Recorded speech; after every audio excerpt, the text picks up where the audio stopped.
이재명 검증 못하면요, 난 대선 망한. 자, 두 번째 예언 나갑니다. 자, 문한박이 페어플레이, 이 더민족 안에서 문한박이 페어플레이 안 하면 셋 다 망하는 거다. 대선 정권 교체도 못한다. 셋은 역사의 역적이 될 거다. 분명히 선언했어. 이번 12월 안에 이재명의 검증 못하면 대선 망할 겁니다. 분명히 얘기했어요. 12월 안에 이재명 정리가 안 되면 이번 대선 망할 거예요. 예. 나는 분명히 얘기했어. 왜냐하면 다음 달 들어가면, 다음 달에 탄핵 결정되고 나면, 아직까지는 탄핵이 결정이 안 됐어. 다음 달 탄핵 결정되고 나면 그때 가서 손 못 씁니다. 여러분이 듣든가 말든가. 옛날에는 내가 내 말을 막 들어서 정말 이기길 바랬어.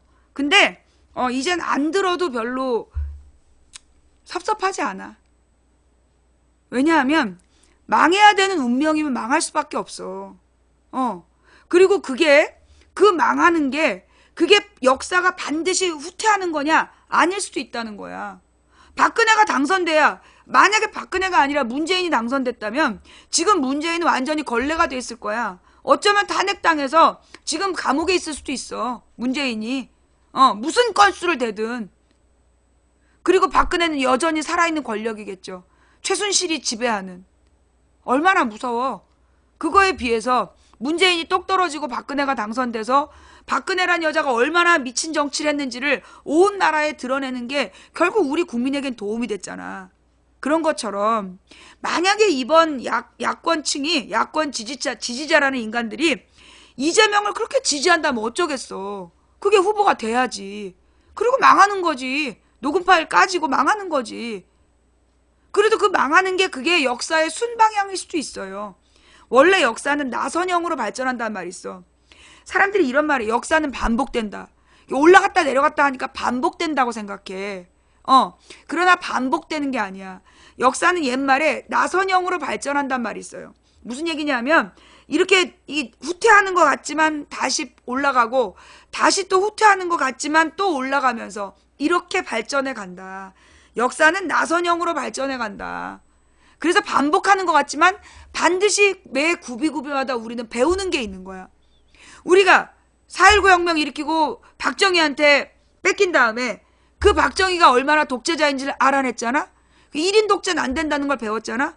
그리고 80년 그 5.18 항쟁을 하고 전두환의 군부 독재가 이어졌지만, 무장투쟁의 한계가 이런 거구나 깨달았잖아.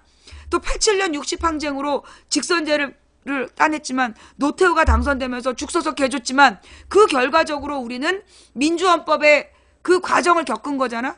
그래서 우리가 매번 볼 때 죽서서 개준 역사이지만, 개줬다라고 생각되지만, 그때 우리의 바람이 이루어지지 않았지만, 크게 보면, 멀리 보면 결국 역사는 발전해왔다. 우리가 지금 이 고난을 당하는 것은 김대중 노무현이라는 사람을 만들어 놓고 그 축복을 받고도 축복인지 몰랐던 우리의 그 교만함이, 우리의 탐욕이 결국 우리에게 지금 받고 있는 벌이라고 난 생각해. 이 벌의 끝이 정말 우리가 철저히 회개했다면, 이명박 박근혜가 우리가 받은 벌이다. 우리가 잘못해서 받은 벌이다. 그래서 철저히 깨닫고 이번 대선은 정말로 마음을 모아서 공정한 페어플레이로 정권교체를 제대로 이루겠다라고 온 국민이 마음을 모은다면 이길 수 있겠으나, 지금처럼 갈 때도 이런 갈 데가 없어. 뻑하면 박원순 욕이야. 박원순을 먼저 죽여야 문재인이 안전하다고 생각하나? 박원순이 실질적 2등이라서 박원순을 죽여야, 어떤 핑계로든 박원순을 죽여야 문재인 혼자 그 압도적으로 1등 할 거라고 그렇게 생각해서 그러나? 그런 수준으로는 대선 못 이겨. 그런 수준으로는 대선 못 이긴다고. 박원순이 이 판에 끼어들어야 문재인도 보호받는 거야.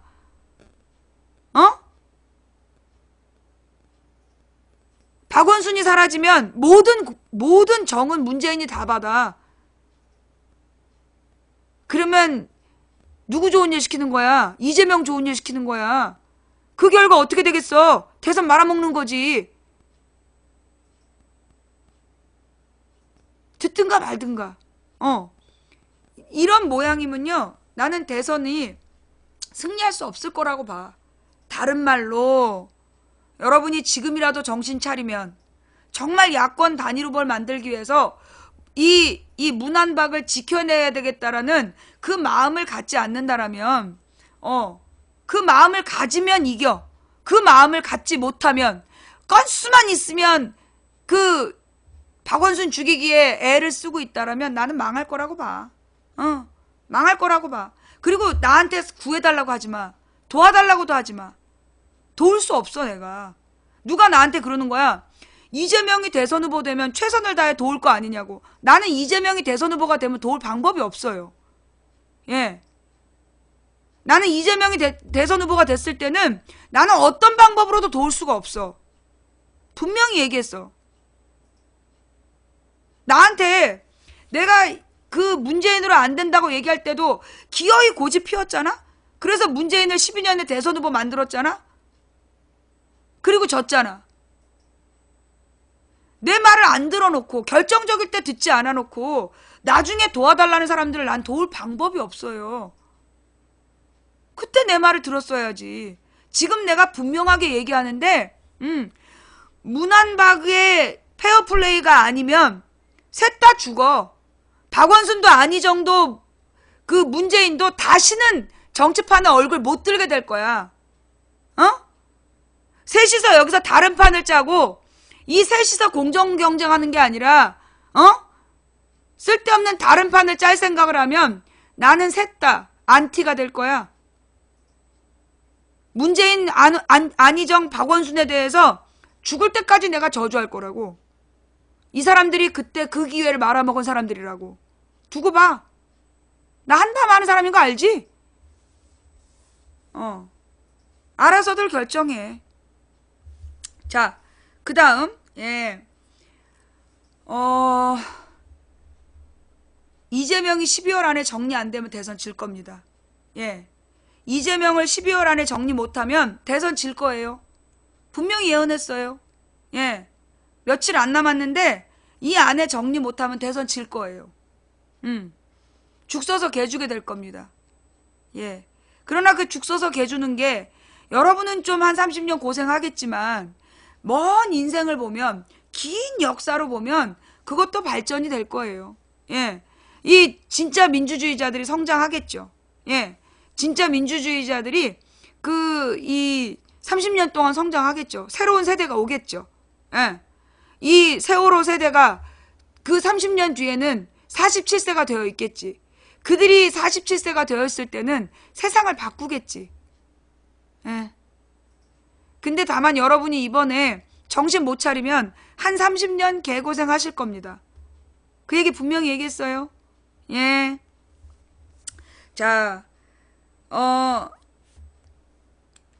그 다음 이제 하고 싶은 이야기. 더민주가 그 탄핵을 가결시킨 뒤에 질펀한 술자리를 가졌다라는 뉴데일리의 기사가 있었어요. 뉴데일리가 누구야? 조선일보 자매지죠? 조선일보의 인터넷판이죠. 뭐 직접적 회사의 관계가 아니라 내용상 주고받는. 그러면서 질펀한 술판을 벌였대. 그 사진 봤어요? 10여 명의 의원들이 밥을 먹고 일어난 자리에 술병이 널브러져 있었어. 맥주병 4개, 소주병 3개. 아니 10여 명의 국회의원들이 맥주 4병과 소주 3병으로 질펀한 술자리를. 그 의원들은 술 한 잔 마시면 뒤지는 수준인가?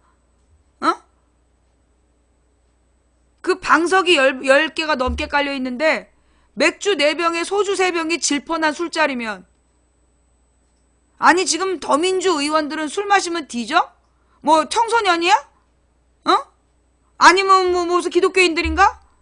맥주 4병에 소주 3병을 10명이 나눠 먹고 질펀한 술자리 되게? 그걸 지금 기사라고 쓰고 자빠져가지고. 그런데 이미 우리 국민들이 다 알더만. 질펀한 술자리 사진. 맥주병하고 소주병은 몇 개 없어. 그걸 가지고 질펀한 술자리라고 쓰는 니들의 수준이 아직도 국민들을 속일 수 있다라고 보는 니네들의 이 골빔이, 우리 국민들이 거기에 속을 수준은 아니야. 그런데 아직까지도 정신 못 차리고. 그래서 내가 데일리 시리즈 보지 말라는 거예요. 그 데일리 시리즈 뉴스 보지 말라는 게 그래서 보지 말라는 거야. 뭐 이데일리, 데일리안, 뉴데일리 다 똑같아. 볼 필요 없어.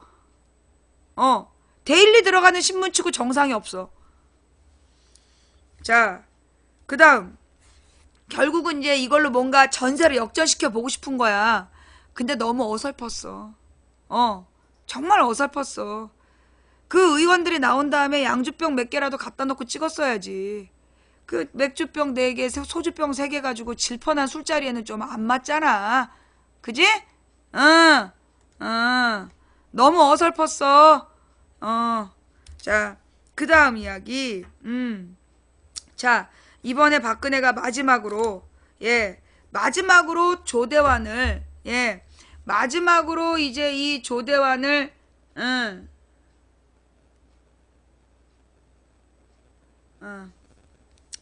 이제 민정수석으로 찔러 넣었어. 찔러 넣은 이유가 뭐냐면, 조대환이 세월호하고 관계 있나 봐. 그러니까 세월호 그 조사 특조위를 망친 사람이잖아. 세월호 특조위에서 계속 방해 공작을 했던 사람을 민정수석으로 앉혀놓고 간 거야. 그러면서 이제 이 조대환이 박한철하고도 동창이고, 아니 그 연수원 동기고, 그 다음에 또 누구하고도 황교안하고 연수원 동기고, 그래갖고 이제 이 조대환을 앉혀놓고 갔어. 그런데 금태섭이가 한 건 했더만, 조대환이가 민정수석 되기 전에 박근혜 뇌물죄라고 주장했더만. 조대환이가 그 저기 11월 달에 미르재단, K재단은 뇌물죄를 적용해야 된다. 그러면서 검사들을 비판했어. 11월에 이제 지는 이제 검사가 아니잖아. 그러니까 이제 이 검사들을 막 후배 검사들을 비판하면서 이런 걸 뇌물죄로 못 엮냐 이러면서 이제 그 한따까리 욕을 한 거야. 그게 페이스북에 떡하니 남아 있었네. 그걸 또 금태섭이 딱 떴네. 그래갖고 그걸 까발렸네. 그러니까 이제 그 박근혜가 마지막으로 심은 회심의 조대환마저 뇌물죄라고 인정하는 상황이니 뭘 더 바래. 뇌물죄 입증은 쉬울 것이다. 이럼에도 그러니까 지금 이 조대환의 그 글이 어떤 의미를 갖느냐 하면, 이제 와서 이제 조대환은 팔팔 뛰면서 금태섭한테 실망했다. 그 자기 친구들만 뭐라고 올린 건데 그걸 왜 깠냐 이러면서 이제 팔팔 뛰고 지랄 연병이 났어. 그러나 조대환의 그 글은 뭘 의미하냐면, 헌재에서 박근혜 탄핵 안 하면 말이 안 된다는 얘기야. 이 조대환의 글이 상징하는 바는 헌재가 그 박근혜에게 뇌물죄를 적용해서 탄핵시키지 않는다라면 명분이 없다. 헌재를 없애야 한다. 그 얘기라고. 그 얘기라고.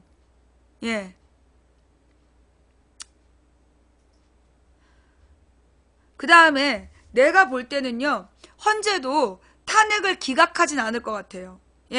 헌재가 탄핵을 기각할 수는 없어. 다만 지금 헌재가 노리는 건 뭐냐면, 그 비박계, 소위 이명박 아바타가 인기를 끌 때까지 시간을 끄는 거야. 지금 현재는 그 이명박이랑 얽히거나 새누리당이랑 얽히거나 새누리당의 냄새만 스쳐도 절대 내년 대선에서 이길 수가 없어. 그러니까 지금 헌재가 시간 조정을 해가지고 그 이명박 아바타를 띄우기 위한 공작 시간을 벌려고 할 거다. 그 공작 시간을 벌려고 할 때 그들이 이용하는 방법은 딱 하나야. 대선 지지자별로 갈라치기. 대선 지지자별로 갈라치기를 할 거야. 그것밖에 없어. 그러니 이 야권 지지층이 뭉쳐야 되는 거야. 야권 지지층이 뭉쳐서 야당 후보 단일화, 그걸 똑같이 외쳐야 되는 거야. 그리고 여러분들 스스로가, 야권 지지층이 스스로 기준을 명확히 하세요. 본선 경쟁력이 있는가, 그걸 따져야 돼. 중도 세력을 얼마나 흡수할 수 있는가, 새누리 지지자들을 얼마나 흡수할 수 있는가, 그걸 계산하고 후보를 선정해야 된다. 야권 지지층이. 그래, 여러분이 그렇게 이재명을 넣고 싶으면 넣으세요. 그래서 문재인, 박원순, 안희정, 이재명 넷 중에 누가 본선 경쟁력이 있는가.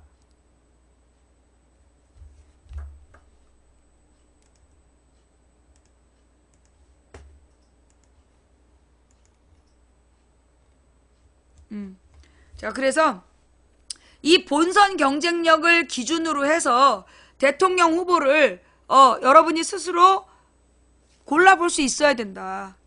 그거 못하면 져요. 예, 망할 거예요. 예, 그거 못하면 망할 겁니다. 그리고 한 30년 개고생할 거예요. 어쩌면 30년 뒤에 다시 기회가 안 올 수도 있어요. 왜냐하면 지금 10대 애들이 숫자가 너무 적어. 지금 이미 인구가 축소되고 있기 때문에 30년 뒤에는요, 새로 기회는 없을 수도 있어요. 그냥 우리의 역사가, 인류의 역사가 어쩌면 망할 수도 있어. 인류 역사가 지금 보이는 모습이 정말 파멸로 가고 있어요. 내가 그 요한계시록을 자세히 읽지는 못했지만, 이 하나님께서 심판의 때에 나타나는 모습이 있다 그랬는데, 지금 우리의 모습이야. 사람이 사람을 잡아먹고, 그 육식하는 인간들이 나왔잖아. 그죠? 저 시체를 훼손해서 시체를 먹는 사람들이 나왔잖아. 이 말세의 때에 나오는 모습이 지금 보이고 있다니까? 전쟁과 기근이 끊이질 않고, 이 땅이 흔들리고 산이 흔들리고, 지금 그대로야. 지금 말세의 기록에 그대로 다가가고 있어. 무엇보다 권력이 부패해서. 무엇보다 권력이 부패해서 그 지금 약자들을 괴롭히고, 약한 자를 괴롭히면서 하나님의 명령에 정반대로 가고 있는 지금의 모습은요, 멸망의 딱 그 모습이에요. 예, 딱 멸망의 모습이야. 그래서 어쩌면 진짜 말세가 다가오는 거야. 이대로 가면 망해요. 지금이라도 회개하고 바른 길로 가지 않으면 우리 다 망해. 진짜 망해. 왜 망하느냐? 기본적으로 여러분 생각해봐요. 무기 사업자들이 무기를 팔아야 되잖아. 무기를 팔려면 뭘 해야 돼? 전쟁을 해야 돼. 그런데 지금 중동에다가는 이미 완전히 초토화돼서 중동은 재기가 안 돼. 그러면 결국 남은 전쟁은 러시아, 중국과 미국의 전쟁이야. 러시아나 중국, 미국 이 셋이 벌이는 강대국 간의 전쟁이야. 이 전쟁은 다 죽는 전쟁이야. 그렇기 때문에 결국은 인류의 멸망으로 갈 거다. 이대로 가면. 지금 이 경제가 그래. 이 탐욕.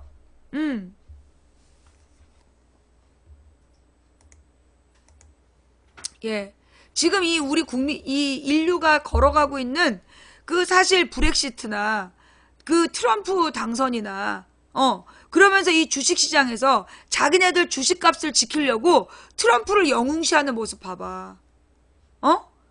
트럼프의 인종차별과 트럼프의 그 반인권적인 그 모든 만행을 이 주식시장에서요, 마크하고 있는 거예요. 자기네 주식값 떨어진다고. 트럼프 때문에 트럼프 호재 이러면서 주식값이 호황을 이루고 있대. 이거 말세의 증거예요. 망하려고 그래. 인간이 인간을 그렇게 말아먹는데, 그토록 잔혹하게 짓밟는데, 그거를 주식값 때문에, 돈 때문에 이 미친 새끼들이 트럼프를 영웅으로 만들어. 망해야지. 이런 세상은 망해야 돼요. 그 영국이 가장 먼저 명예혁명을 이루어서 민주주의의 시조가 됐던 영국이 브렉시트 하는 거 봐봐. 시리아 난민들 그 난민 구제하는 세금 내기 싫다고 브렉시트를 선택하는 것 봐봐. 이게 이제 망할 때가 돼서 그래. 인류가 망할 때가 된 거야.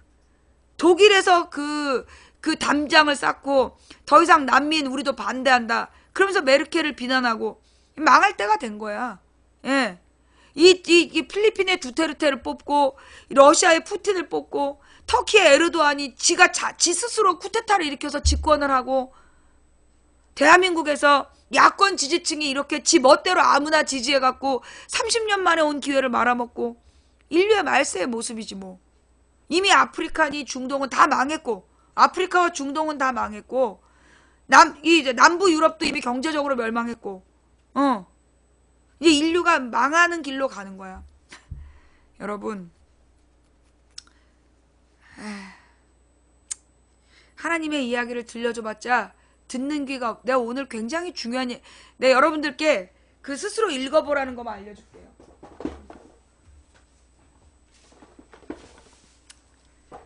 다니엘서가 있습니다. 예, 다니엘서 그 2장, 예, 다니엘서 2장 내용을 한번들 읽어보세요. 예, 다니엘서 2장 내용이 뭐냐 하면 그 신바빌로니아 제국이라는 제국이 만들어지고 그 제국의 왕이 그 느부갓네살이라는 왕이었어.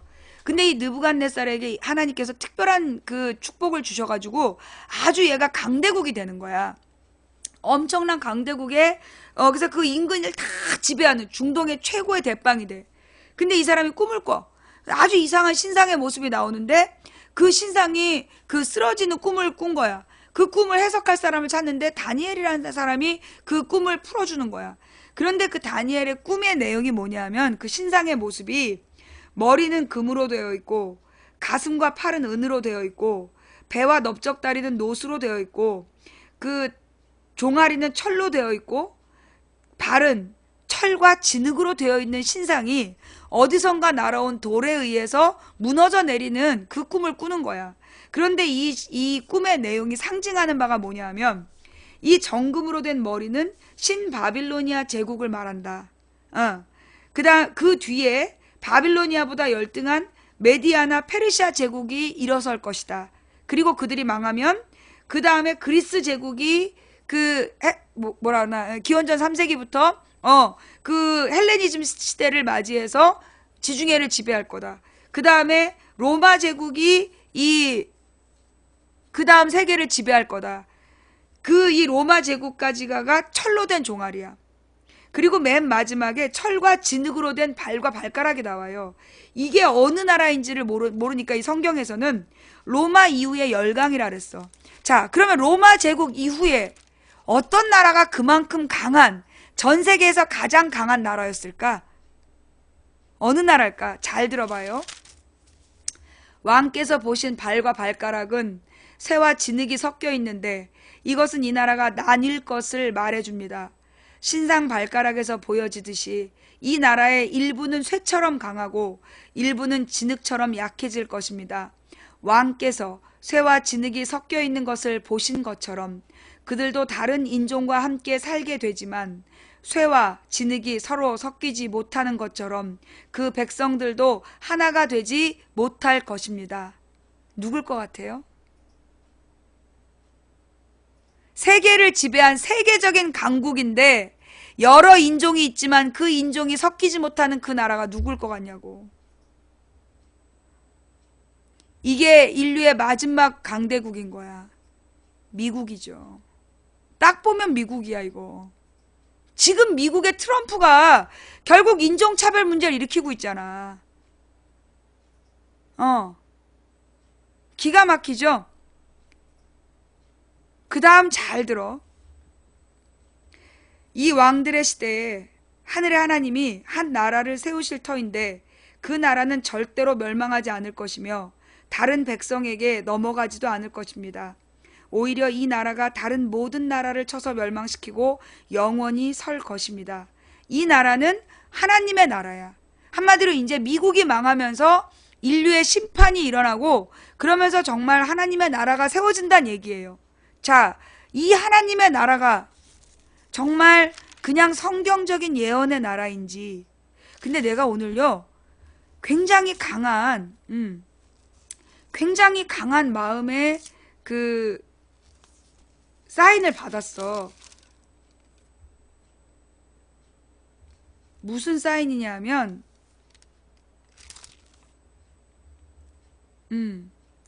여러분 혹시 제가 지난번에 에스겔서 34장 읽어드린 거 기억나세요? 에스겔서 34장. 그 하나님께서 직접 그 고통받는 양들을 불러 모아 먹이시겠다. 아마 그게 지난주 주일날 말씀이었을걸? 그런데 오늘 우리 교회 주일날 말씀이 에스겔서야. 근데 내가 그때 한 부분을 이상하게 뛰어넘었어. 한 부분을 빼먹고 넘어갔단 말이야. 그런데 오늘 그 부분을 다시 읽어주래요. 내가 그들 위에 한 목자 곧 나의 종 다윗을 세울 것이요. 여기서 이 다윗은 뭐냐면 메시아를 이야기해. 구세주. 어떤 구원자가 나타날 거라는 거야. 그가 그들을 기르고 돌볼 것이다. 그가 그들을 돌보고 그들의 목자가 될 것이다. 나 여호와가 그들의 하나님이 될 것이요. 나의 종 다윗은 그들 중에 왕이 될 것이다. 나 여호와의 말이다. 내가 그들과 평화의 언약을 맺고 그 땅에서 들짐승을 없애버려 그들을 광야에서도 살고 숲속에서도 안심하고 자게 할 것이다. 내가 그들에게 복을 주며 나의 언덕을 둘러싸고 있는 지역들의 복을 줄 것이다. 계절에 따라 비를 내려줄 것이니 복의 비가 내릴 것이다. 그리하여 들의 나무들이 열매를 맺을 것이요 땅이 그 농작물들을 낼 것이니 사람들이 그 땅에서 평안하게 살 것이다.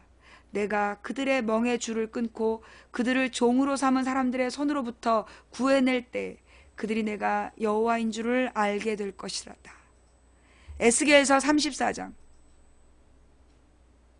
이건 귀가 있는 자들만 듣는 내용이에요. 자, 이 두 가지 이야기는 뭐냐 하면 원래 성경이 계속해서 반복적으로 얘기하는 게 뭐냐 하면 심판의 때가 다가온다. 그 심판의 때에 메시아가 올 것이다. 메시아가 구해줄 구원의 길을 열어줄 것이다. 이게 성경에 계속된 이야기예요. 그래서 결국 이 에스겔서와 다니엘서는 똑같이 심판과 그리고 구원을 이야기하고 있어요. 구원의 메시아가 올 것이고 그걸 통해서 하나님의 나라가 세워질 거란 얘기야. 그러면서 우리가 다니엘서에서 지금 본 건 이제까지 역사상 가장 강대한 국가들이 그렇게 무너지고 마지막 미국이 무너질 것이라는, 미국이 무너지는 이유가 인종차별 때문에 무너진다는 얘기까지 우리가 본 거예요. 그 뒤에 제가 그런 얘기를 했죠. 내가 작년 9월이었나? 작년 9월이었나? 올 봄이었나? 올 봄이었던 것 같다. 내가 하나님으로부터 비전을 봤다. 전 세계의 중심에 대한민국에 서서 우리가 새로운 세계의 리더십을 세울 수 있다라는 그런 비전을 보았다. 이 땅에 우리가 이번 대선에 정말로 메시아를 만들어낸다면, 정말 진짜 합당한 지도자를 세워낸다면 우리가 정말 세계적인 새로운 지배자가 될 수 있다. 이 지배는 빼앗고 죽이는 착취와 압박의 리더십이 아니라 평화와 나눔의 리더십을 우리가 세워낼 수 있다. 하나님 말씀하셨어. 기회야.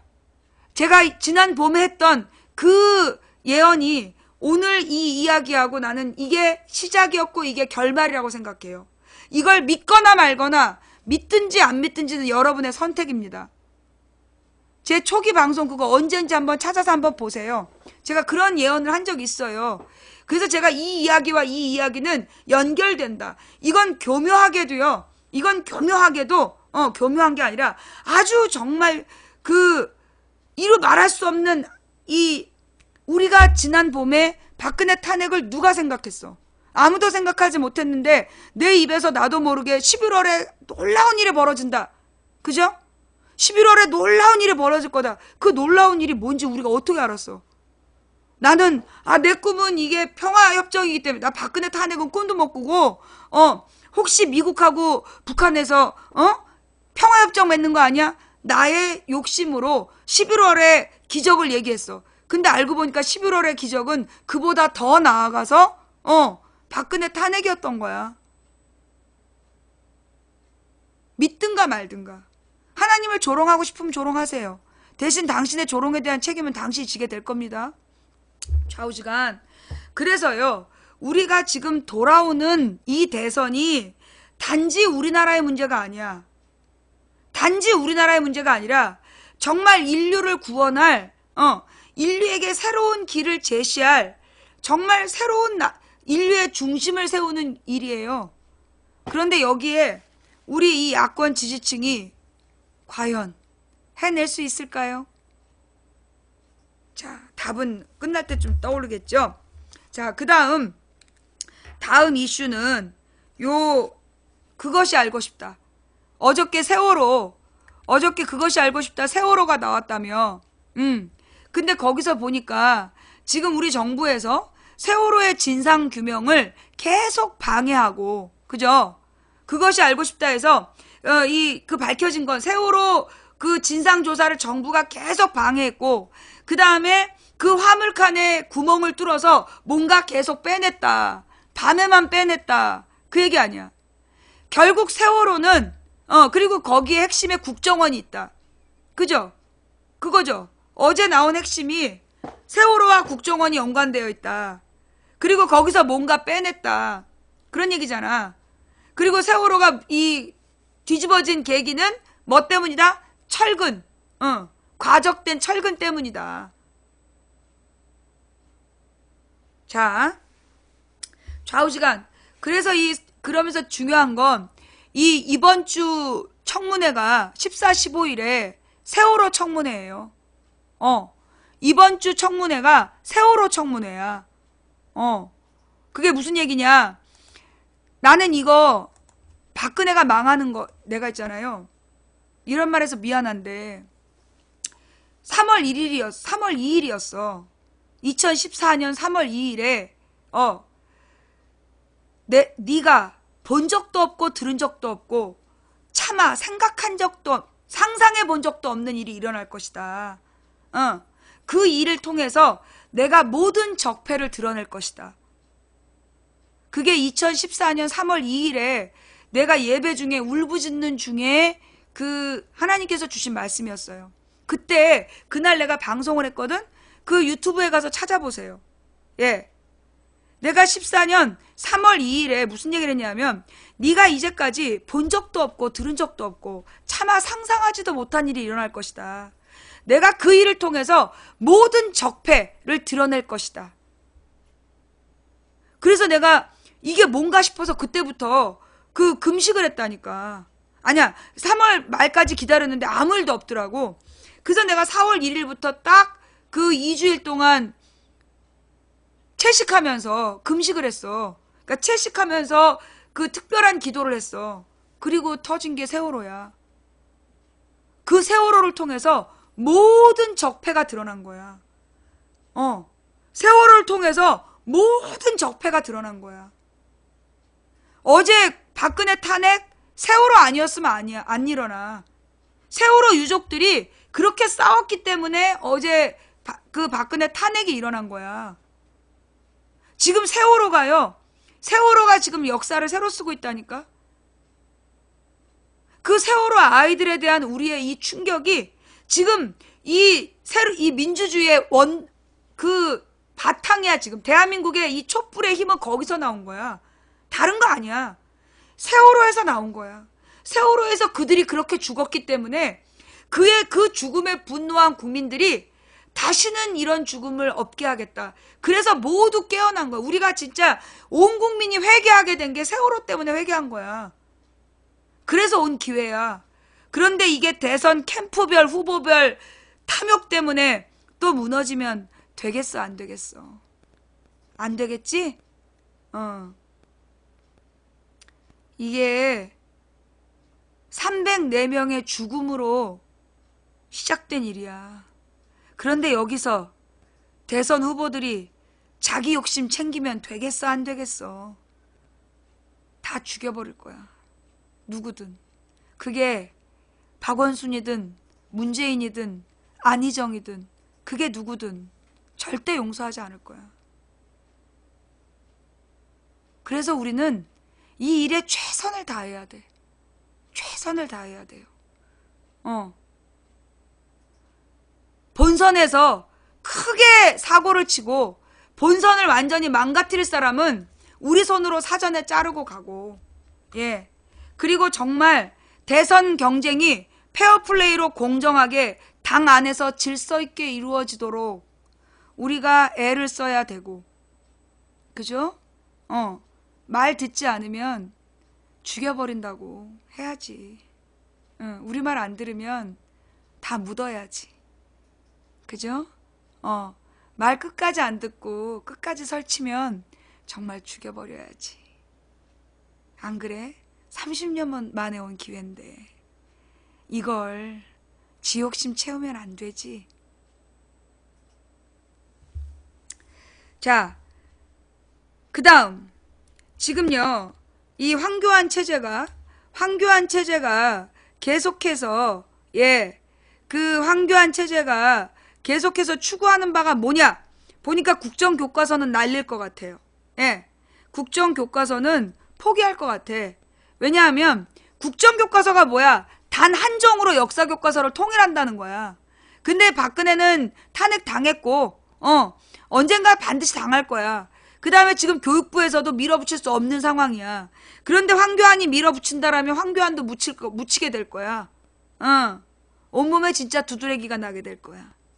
황교안한테 내가 이제부터 예언을 하는데, 황교안이 국정교과서, 그리고 사드, 노동악법, 그리고 한미일 군사정보협정을 기어이 연속하려고 한다면 죽을 때까지 긁다 죽는 두드러기가 생길 거야. 정말. 스스로 목숨을 끊고 싶을 만큼 심각한 두드러기가 생긴다고. 잘 들어. 이거 하지 말라고. 이거 해서 박근혜가 탄핵당한 거야. 두드러기 때문에 군대 못 갔잖아. 재발할 거야. 이거 하면 재발합니다. 예. 아니면 혹시 군대에서는 두드러기 안 걸렸어요? 그럼 이번에 경험하게 될 거야. 군대 못 갈 만큼 심한 두드러기가 뭔지. 하지 마. 경고했어. 여러분 기억나세요? 제가 작년 9월 말에 이렇게 얘기했어요. 그때 박근혜 정부에서는 국정교과서 안 한다고 그럴 때였어. 근데 내가 그때 뭐라 그랬냐면, 박근혜가 지금 국정교과서를 추진하는 것 같다. 그날 방송 찾아봐. 작년 9월이야. 작년 9월에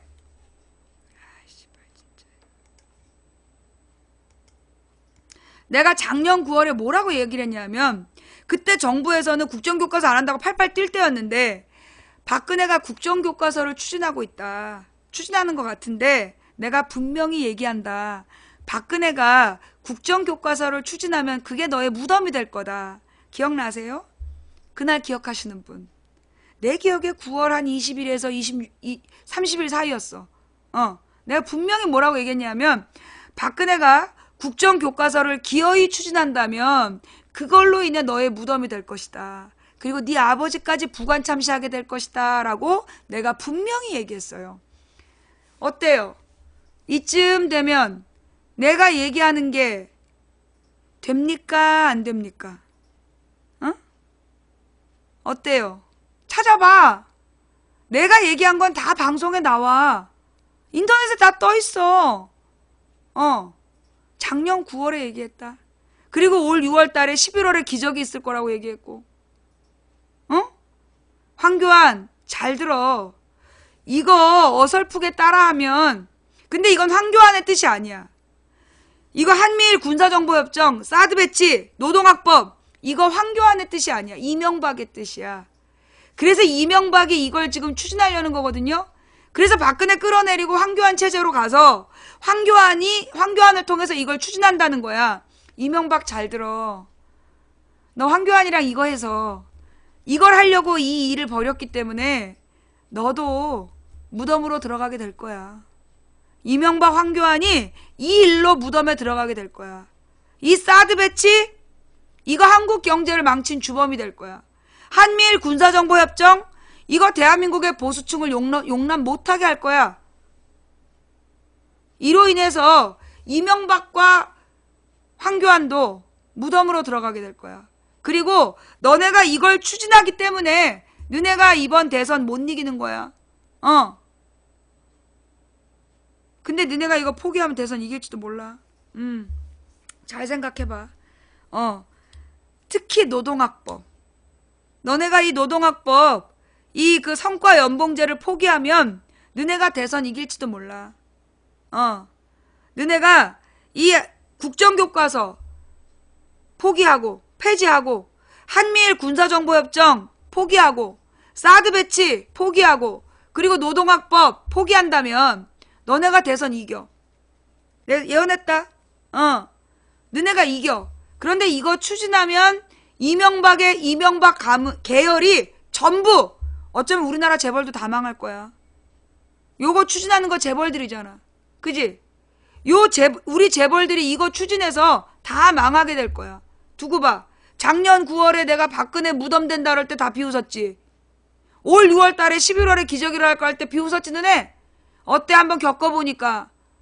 내가 얘기했잖아. 요거 4개 포기하면, 4개 다 포기하면 너네가 대선 이기고 4개 중에 하나라도 포기 안 하면 너넨 대선 질 거고. 자, 그러면서 지금 이 황교안 체제가 주장하고 있는 게 경제와 안보 공백을 얘기합니다. 경제와 안보 공백, 그러면서 자기네들이 아주 유능한 행정부로서 그 공백을 메워나가겠다고 막 국무회의 하는 모습을 계속 보여주고 있는데요. 근데 궁금해서 그래. 그동안도 한교안 체제였다며. 박근혜가 국무회의 주재한 거 몇 번 안 된다며. 박근혜 맨 드라마 보고 놀고 그동안 한교안이 했다며. 근데 박근혜가 있을 때랑 없을 때랑 뭐가 다른데? 어? 그동안 너네가 계속 경제했잖아. 그래서 경제 말아먹었잖아. 그동안 니네가 계속 안보하면서 안보 위기 왔잖아. 근데 니네가 어떻게 경제 안보, 경제와 안보의 공백을 메꾸는데? 무슨 수로? 박근혜가 경제와 안보의 공백을 만드는 주범이었어? 그래서 박근혜가 없으면 너네가 막아낼 수 있다는 거야? 뻥까지 마. 그 말이 성립되려면 박근혜가 매일 국무회의 했다면, 박근혜가 국무회의를 계속 주관했다면 그 말이 맞아. 근데 국무회의 그동안에 박근혜 없이 황교안이 계속 했다며. 그래놓고 무슨 니네가 뭘 메꾸긴 지랄 연병하고 자빠졌어. 아주 지랄 연병이 창궐을 했어요. 네, 그지요? 지랄 연병이 창궐을 했어요. 여러분, 우리 한번 짚어볼까요? 박근혜보다는 이명박이 낫다라고 얘기하시는데요. 여러분, 이명박 때 우리가 가장 충격을 먹었던 게 뭐냐? 물가예요. 그죠? 이명박 때 우리나라 물가가 엄청 올랐어. 너무너무 폭등을 했어. 노무현 때하고 지금하고 비교해보면 이 물가가 이렇게 오른 게 언제냐면 이명박 때야. 이명박 때 오른 물가가 박근혜 때 소폭 더 오른 거야. 그래서 지금 우리는 물가 폭등에 시달리고 있고, 그 다음에 월급이 이렇게 푹 깎인 게 누구 때야? 이명박 때야. 이명박 때 우리 월급이 이 지경이 났어. 근데 그 이명박 때 그 지경 난 월급 일자리가 잘린 게 박근혜 때야. 그죠? 둘은 공범이야. 경제 파탄 주범이야. 둘이 주 공범이야. 그러면 우리 하나하나 따져봅시다. 이명박 때 물가 상승 왜 됐는지 아시죠? 이명박 때 물가가 왜 상승했는지. 여러분, 정부에게는 물가를 안정시킬 의무가 있을까요, 없을까요? 정부에게는, 경제교과서 배운 사람 잘 생각해봐. 정부에게는 물가를 안정시킬 의무가 있을까요, 없을까요? 있어요. 예, 있어요. 그러면서 이제 정부에게는 두 가지의 의무가 있어. 하나는 경제를 성장시킬 의무, 또 하나는 물가를 안정시킬 의무. 그래서 이 두 가지 의무가 사실은 상충을 해. 뭐냐 하면 경제가 성장하다 보면 물가가 같이 폭등을 해요. 그래서 경제를 성장시킴과 더불어서 물가를 안정시키는 방책을 써야 되는 거야. 정책을 써야 되는 거야, 정부에서. 그래서 물가를 안정시키기 위해서 정부에서 쓰는 정책이 있어요. 첫 번째가 뭘까요? 첫 번째, 가장 중요한 거, 부자 증세야. 부자들에게 세금을 걷어서 시중에 돈을 말리는 거야. 부자들한테 세금을, 왜냐, 가난한 사람들은 세금 낼 돈이 없으니까 부자들에게 세금을 걷어서 시중에 돌고 있는 돈의 현찰량을 줄이는 거야. 부자 증세. 자, 그런데 이명박 어떻게 했어요? 부자 감세. 수십조 원의 부자 감세. 5년 동안 100억 가까이 부자 감세. 박근혜가 그거보다 더 깎아줬어. 그래서 이명박 박근혜가 부자 증세를 해야 되는데 부자 감세라는 정반대 방법으로 물가를 폭등시킨 거야. 그래서 우리 서민 경제가 망한 거야. 첫 번째. 두 번째, 경제를 물가를 안정시키기 위해서 두 번째로 뭘 해야 되냐면 정부 지출을 줄이는 거야. 정부 지출을 줄이는 거. 한마디로 뭐냐 하면 시중에 돈을 풀지 않는 거야. 그런데 이명박 어떻게 했어? 4대가 한다고 42조 원 풀었잖아. 4대가 한다고 국민 세금 42조 원을 풀었어. 그리고 그게 지금 다 빚으로 남아있어. 정반대로 간 거야. 그래서 지금 우리나라 경제가 이 모양 이 꼴이 된 거야. 그 다음 세 번째로 정부에서 쓰는 게 뭐냐면 금리 정책이야. 금리 정책이 뭐냐 하면 금리를 인상해서 저축을 늘리고 대출을 줄이고, 그래서 시중의 현찰량을 줄이는 거야. 근데 이명박이 계속 썼던 방법이 뭐야? 금리 인하, 저금리. 왜? 빚어서서 집 사라고. 그걸 박근혜가 그대로 유지한 거야. 그러니까 지금 경제가 실패된 건 이 물가가 인상되고 경제가 파탄난 주범은 누구야? 이명박이야. 이명박과 정확하겐 재벌이야. 그 밖에 이명박이 두 가지 잘못을 더했는데 하나가 환율이야. 또 하나가 국민연금 갖고 손댄 거야. 환율은 뭐냐 하면 뭐라 그러나 미국의 달러화가 부시 때문에 전 세계적으로 가치가 하락했어요. 무슨 얘기냐면 옛날에 달러는 1달러어치의 금하고 바꿀 수가 있었어. 1달러의 금과 달러 1달러를 바꿀 수가 있었어. 그런데 부시가 그 미친 중동 전쟁을 하느라고 돈이 모자라니까 달러를 막 찍어낸 거야. 달러를 막 찍어내가지고 달러 가치가 쓰레기가 된 거야. 그래가지고 그 금값이 폭등하게 된 거야. 왜냐하면 옛날에는 달러하고 금은 동급이었어. 그러니까 어떤 사람은 달러를 가지고 있고 어떤 사람은 금을 가지고 있었던 거야. 그런데 부시 때문에 달러 가치가 하락하니까 금값이 폭등하게 된 거야. 금값이 두세 배로 오른 이유가 그거예요. 근데 그래서 모든 나라에서 달러 가치가 하락했는데 어느 나라에서만 달러 가치가 고공행진했어? 우리나라. 왜? 이명박이 대재벌이 수출해갖고 달러를 벌어오면 그 달러로 더 많은 돈을 바꿔주기 위해서 1200원대 환율을 유지시킨 거야. 1100원대 환율을. 원래 달러 가치가 800원밖에 안 하는데 800원이나 750원 정도밖에 안 하는데 실제 가치가. 근데 1100원에서 1200원을 유지하려고 어떻게 했냐? 달러가 들어오면 전부 다 나라에서 가져가는 거야. 근데 그때 중소기업은 세계적으로 이 중국이 개발되면서 자원의 블랙홀이라고 자원을 막 사가는 거야. 그러니까 자원 가격이 올라갔어. 그럼 중소기업은 자원 가격이 올라갔기 때문에 부담이 두세 배가 된 상황이야. 근데 이 미친 이명박이가 달러의 환율을 1200원에 픽스해 놨기 때문에 우리 돈을 1200원을 주고 달러를 사. 근데 달러 가치가 내려갔기 때문에 그 더 많은 돈을 갖다 줘야 허접한 달러를 사가지고 그 자원을 비싼 값에 사갖고 온 거야. 그래서 망한 거야, 중소기업들이. 이명박의 환율 정책 때문에, 대기업을 위한 환율 정책 때문에 우리나라 중소기업이 다 망한 거야. 이거 알았어요, 몰랐어요? 그 다음 마지막이 뭐냐면 국민연금이야. 김대중 대통령이 공무원이나 직장인들은 연금이 있는데 군인들은, 일반 국민은 연금이 없다. 점점 고령화 사회가 될 텐데 이 고령 국민들이 소득이 없다면 그때 가서 어떡할 거냐. 그래서 국민연금제도를 만들었어. 그래서 강제로라도 연금을 들게 하고 그거를 김대중 노무현 때는 10년 동안 안전자산에게만 투자해서 안정적으로 유지한 거야. 왜? 이게 나중에 국민에게 돌려줄 돈이기 때문에. 그런데 그 돈 다 날린 게 누구야? 이명박이야. 이명박이 금강산 관광 중단하고 그 천안함 사태 일으키고 연평도 문제 일으키는 바람에 외국 투자자들이 우리나라 대기업 주식을 다 투매를 해버렸어.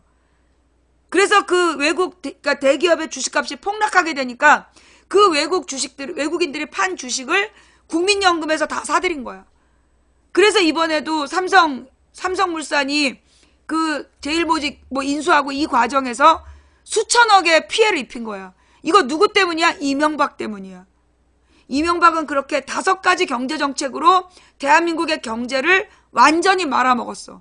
그 뒤에 박근혜가 물려받아서 빚어서서 집사라고 계속 지랄하고,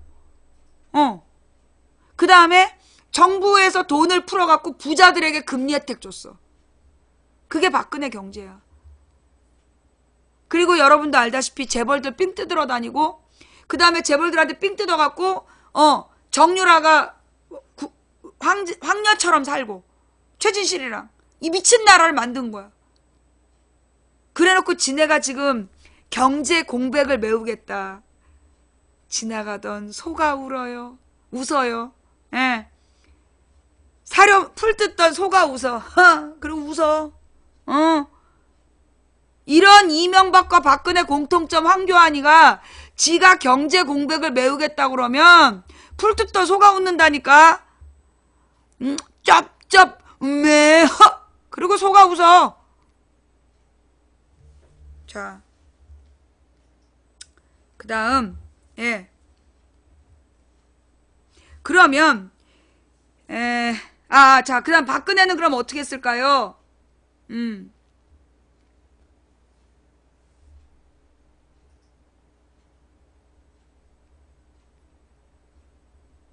네.